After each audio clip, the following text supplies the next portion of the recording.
네, 12월 넷째 주 마지막 주 정시 살펴보겠습니다. 역시 주요 일정들 한번 챙겨봐 주시죠. 네, 이번 주 이제 월요일 12월 26일은 이제 크리스마스 이후에 휴장이 좀 많더라고요. 그래서 미국, 홍콩, 영국, 호주 증시는 휴장에 들어가고요. 그날 구로다 일본 이제 BOJ 총재가 연설이 좀 있습니다. 12월 27일은 이제 한국은 배당 기준일로 이날까지 주식을 보유하셔야 이제 주주 명부에 들어가서 배당을 받을 수 있는 날이고요. 미국에서는 10월에 S&P CS에서 이제 발표하는 20대 도시 이제 주택 가격 지표가 좀 발표가 되고 28일 날은 이제 배당 권리가 소멸되는 한국에서 이제 배당락이 되고요. 12월 29일은 이제 한국 증시는 그날이 이제 폐장일입니다. 그래서 올해 마지막 날이고 미국에서 이제 저녁에 미국 주간 실업수당 청구 건수가 발표가 예정이 돼 있고 12월 30일 날은 이제 한국 증시는 안 열립니다. 네. 휴장을 하고 참고로 미국은 열립니다. 그리고 한국은 그날 12월 소비자 물가 지수가 발표가 예정이 돼 있습니다. 네. 뭐 올해 마지막 주 정시 좀 좋았으면 싶은데 네. 뭐 좀 주목해야 될 변수가 있다면 어떤 것들일까요? 사실 이제 거의 연말이다 보니까 이번 주는 거의 뭐 지표 발표가 없습니다. 뭐 다만 이제 요즘에 이제 제일 중요해진 게 하나가 매주 목요일 날 발표되는 주간 실업수당 청구 건수 미국. 네. 예. 이게 좀 청구 건수가 늘어야 좋아요. 그래서 이번 주에도 좀 그게 좀 있을진 한번 지켜보시고 그다음에 미국의 주택 가격 지표도 어쨌든 이게 안 좋을수록 사실은 좋은 거죠. 사실 예. 엄밀히 보면 왜냐면 주택 그 렌트비에 영향을 주니까 한번 지켜보시고 다만 이제 우리나라는 이번 주에 좀 이벤트가 많은 게 수급 이슈가 좀 있잖아요. 네. 그래서 27일까지 주식을 갖고 있는 분들은 배당을 받지만 또 한편에선 10억 대주주가 안 되려고 네. 파시는 분들이 또 나오겠죠. 그래서 27일 화요일까지는 좀 매물 부담이 코스닥 같은 경우는 상당히 좀 많지 않을까 이렇게 보여지고 다만 28일 날은 배당과 상관없이 주주 명부는 그 전날 확정이 되기 때문에 그날은 뭐 28일은 여러분들이 갖고 있건 안 갖고 있건 상관없이요. 2022년 주주가 아니에요. 주주 명부상으로는. 그렇기 때문에 배당과 상관이 없다. 다만 은행이라든가 이렇게 배당을 많이 주는 섹터들 있죠. 예. 뭐 은행, 보험 이런 데는 그날 아침에 급 나갈 가능성이 굉장히 높습니다. 네. 배당 주는 만큼 빼버리거든요. 예. 주가를. 그래서 그 배당락은 좀 주의를 하시면 좋겠고 많은 분들이 제가 지난주에 질문 좀 많이 받았던 게 언제까지 주식시장 열리냐 이거 예. 굉장히 많이도 물어보시더라고요. 어쨌든 올해는 29일이 끝입니다. 네. 30일은 장이 안 열리는 거 꼭 좀 네. 참고하시면 좋겠습니다. 네. 그 주간 이제 신규 실업수당 청구 네. 건수 이게 중요하다고 말씀하셨는데 말하자면 연준이 이제 앞으로 물가보다도 오히려 어떤 노동시장 상황, 네. 고용 상황, 또 임금 상승률 이런 걸 더 중시한다고 이제 이야기를 하니까 결국 이 말은 금리 인하 시기가 더 늦어질 수 있다 이런 뜻 아닙니까? 왜냐하면 이 실업수당이나 이런 부분 고용률이라는 게 금방 변하는 건 아니잖아요. 네. 그래서 이제 사실 지금 연준이 가장 우선시하는 건 일단 고용이니까 그래서 더 길어지지 않을까. 그게 또 시장에서는 그렇게 우려를 하고 있죠. 예. 그래서 사실 내년 연말에 금리 인하 기대를 했다가 꺾여버린 게 이제 고용이 이거 쉽게 안 꺾일 것 같은데 그러니까 이제 내년 금리 인하는 물 건너간 거 아니냐. 그러니까 물가는 조금 내려가고 네. 있는데 고용은 오히려 강하니까요. 네, 강하니까 어쨌든 물가는 꺾여야 됩니다. 일단 1순위는 물가가 꺾여줘야죠. 한 네. 3%대까지는 낮아져야 돼요. 그걸 한 내년 한 5월로 보고 있거든요. 예. 그래서 그게 기본 조건이고 그 상황에서 실업률이 뭐 정말 엄청나게 나빠지면 바로 금리할 수도 있겠지만 그러진 않겠지만 어쨌든 이 실업률이 4% 이상으로 가야 될 것 같아요. 그 조건들이 좀 붙어야 되고 예. 그런 가운데 아마 내년에 경기 침체는 계속 이어지겠죠.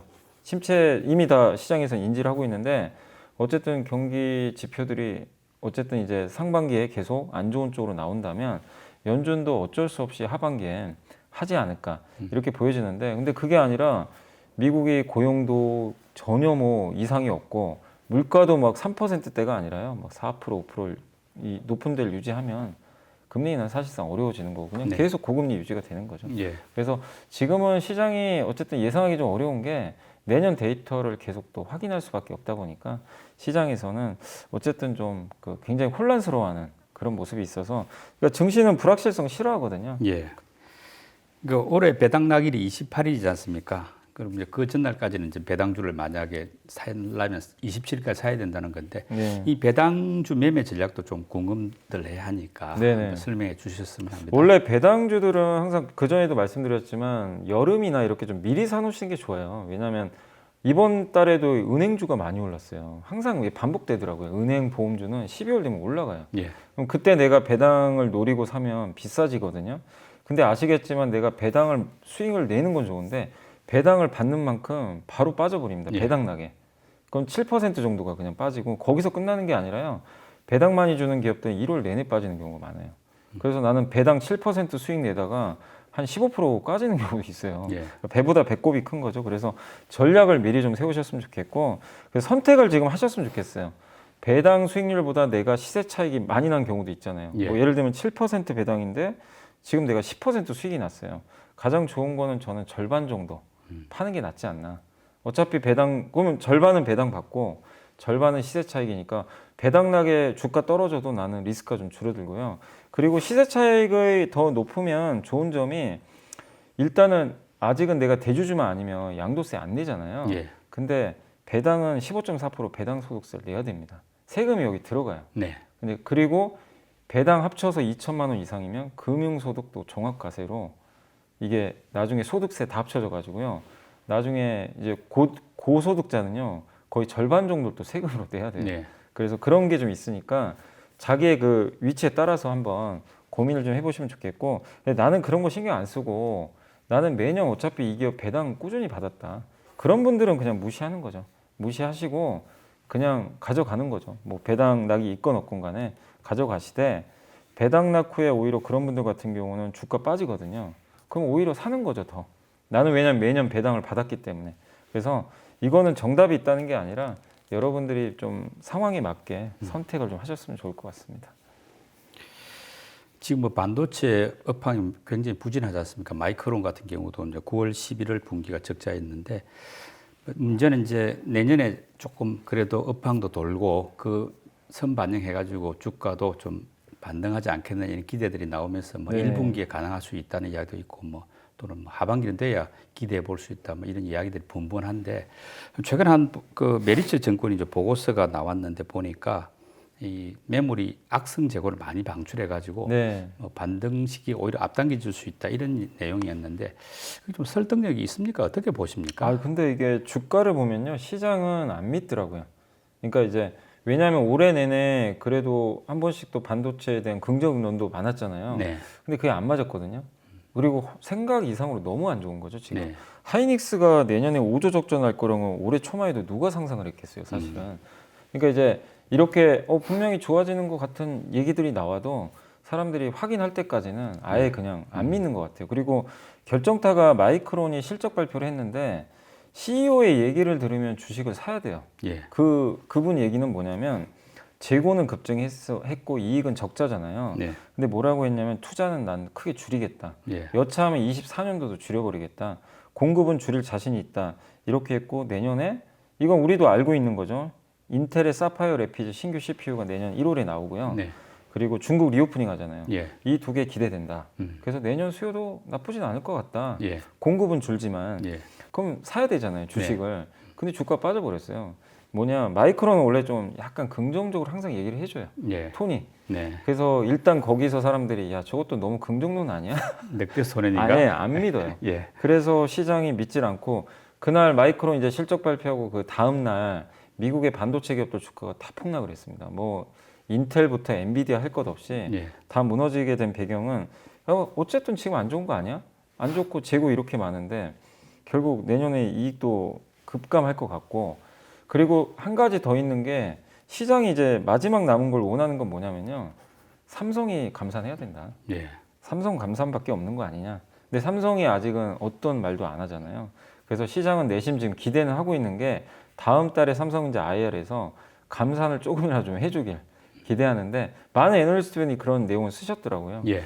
그래서 그런 액션이 좀 적극적으로 나오기 전까지는 사람들의 심리는 예. 지금 못 믿겠다. 아. 네, 이런 좀 심리인 것 같습니다. 그 미국이 중국 반도체 메모리 쪽이죠. YMTC라고 요 기업도 지금 규제를 한다고 하지 않습니까? 네. 수출 규제. 그러면은 국내 반도체주는 어떤 영향이 있습니까? 별 큰 영향이 없나요? 아 이건 사실은 호재죠.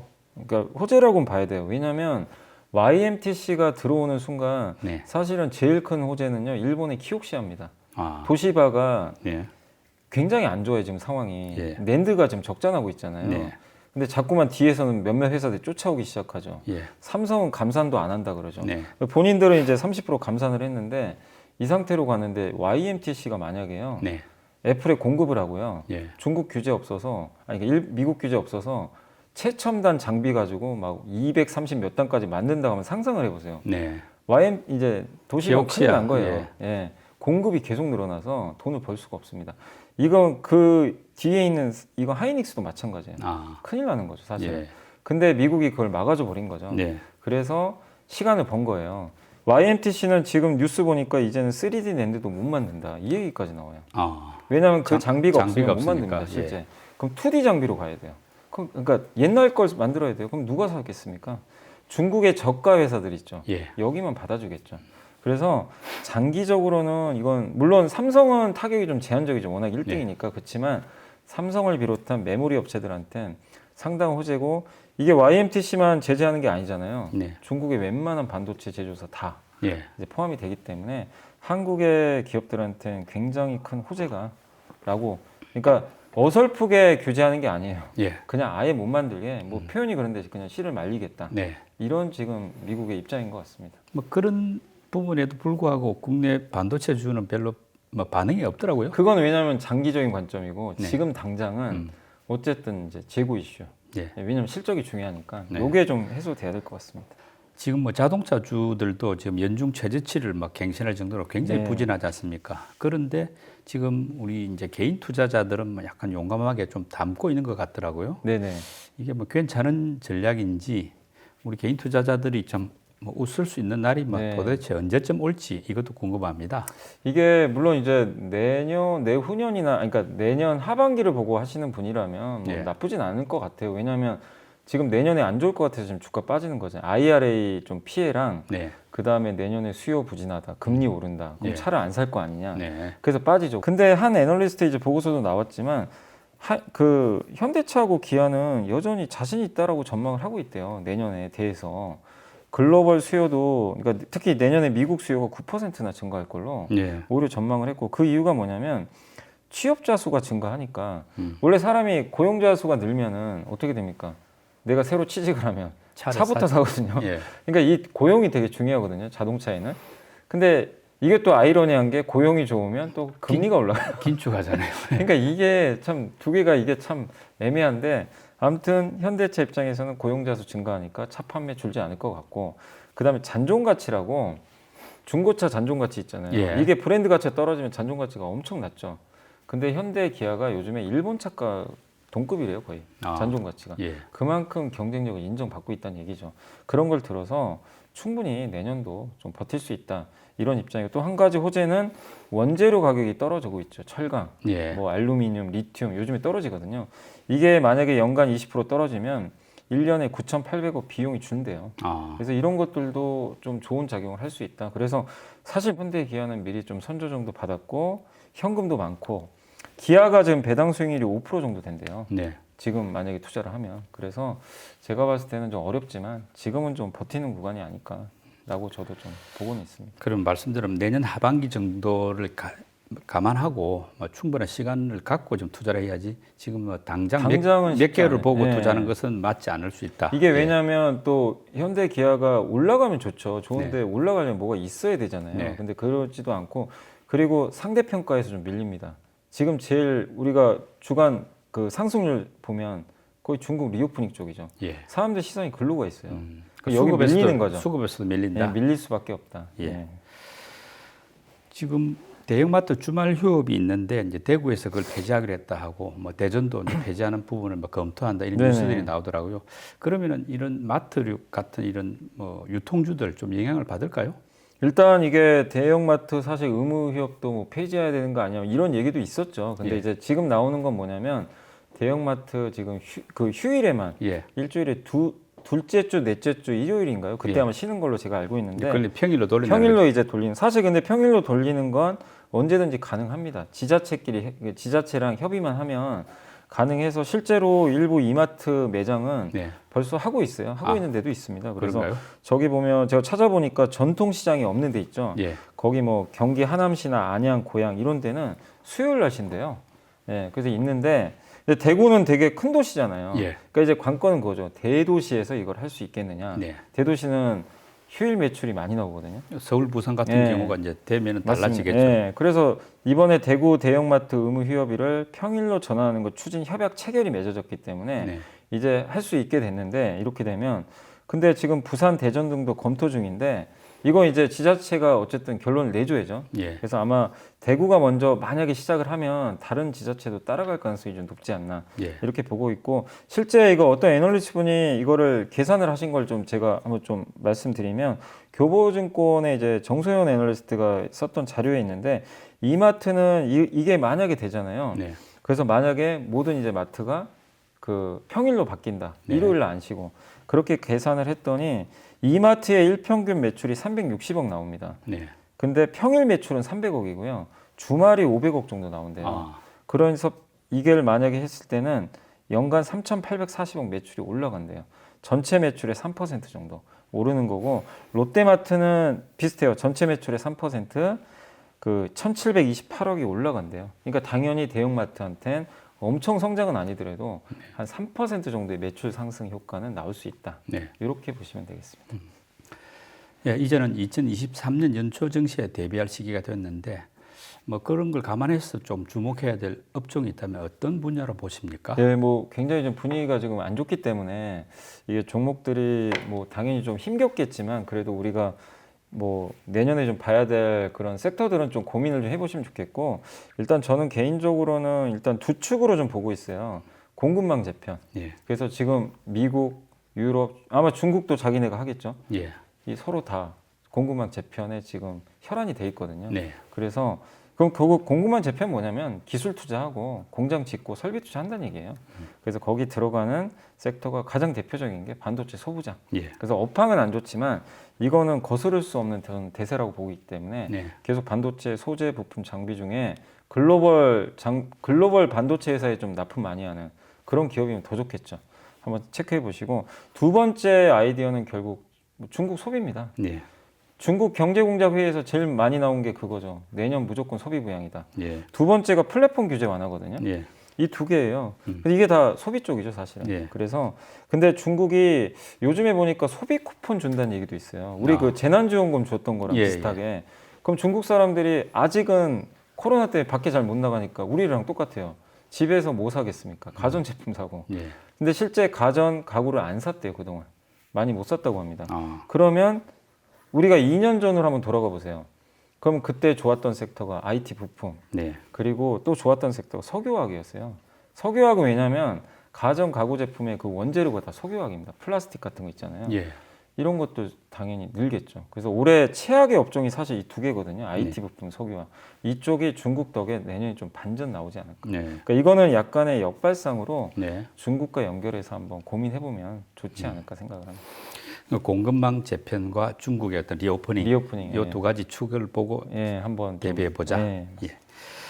예, 초보 투자자들을 위한 팁 제공 순서 인물리 보고서 듣는 시간인데 어떤 내용 준비해 오셨습니까? 안 그래도 이제 공급망 재편에서 그 반도체 이제 보고서가 하나 나온 게 있어서 네. 후공정 장비입니다. 그러니까 반도체가 전공정이 있고 후공정이 있는데 뒤에 들어가는 후공정 장비라는 이제 제목이고 하나증권의 변운지 김록구 여기 하나증권입니다. 네.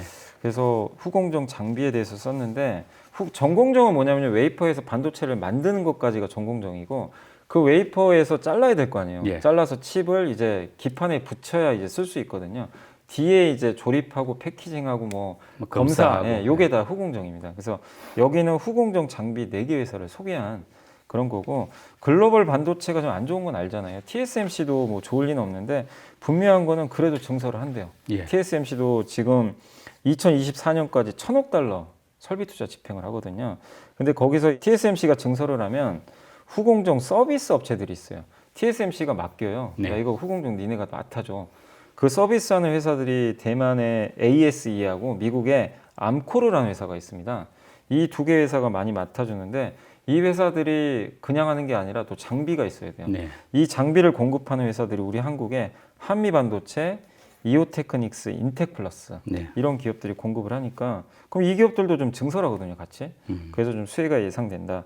이렇게 보시면 좋겠고 원래는 옛날에는 검사 장비 시장이 더 컸는데 이제 바뀌어서 이런 회사들은 장비를 뭐라고 하냐면 패키지 장비라 그래요. 예. 이 패키징. 이게 시장 규모가 작년에 처음으로 추월을 했대요. 그 이유가 이 후공정 난이도가 이제 너무 올라갔다고 합니다. 왜 후공정이 중요하냐면요. 전공정으로 뭐 예를 들면 4나노, 3나노, 2나노 가잖아요. 예. 너무 어려워요. 지금 TSMC도 3나노 못 하잖아요. 진입이 안 돼요. 그러니까 이게 막히니까 어디서 지금은 이 성능을 올리냐면요. 후공정에서 올려요. 아. 저전력, 고성능. 이게 패키징 기술이에요. 아. 이거는 후공정에서 다 하거든요. 예, 예. 이걸로 지금 TSMC가 재미를 많이 봤죠. 네. 그래서 애플에도 예전에 납품을 한 게 삼성보다 좀 앞선대요, 이게. 후공정이. 후공정이. 근데 왜냐면 전공정이 못 나가니까 진도를. 예. 이게 중요해진다고 합니다. 근데 여기서 제일 중요한 게 역시 장비들. 네. 그래서 이 장비를 납품하는 회사들의 가치가 점점 올라가기 시작했다. 그래서 여기 나온 거는 4개 회사입니다. 이오테크닉스가 그 레이저로 이 절단하는 회사예요. 한미반도체는 절단하고 이렇게 뭐 패키징 해주고 종합 이제 그 장비 회사고 인텍플러스는 그 패키징 할 때 미세하게 좀 검사해주는 예. 그 회사고 마지막으로 파크 시스템즈는 뭐냐면 원자 현미경 아시죠? 현미경이 원자, 광학, 전자 있는데 네. 원자 현미경은 정말 초미세한 것까지 볼 수가 있다고 하더라고요. 요 4개 기업이 여기 들어가 있으니까 한번 체크해 보시면 되겠습니다. 이제 2022년 정시가 저물어 갑니다. 마지막 남은 한 주라도 시장에 힘을 좀 내주기를 기대해 봅니다. 구독자 여러분들도 한 해 잘 마무리하시길 바랍니다. 연블리의 비밀노트 오늘 순서 마칩니다. 임 이사님 수고 많이 하셨습니다.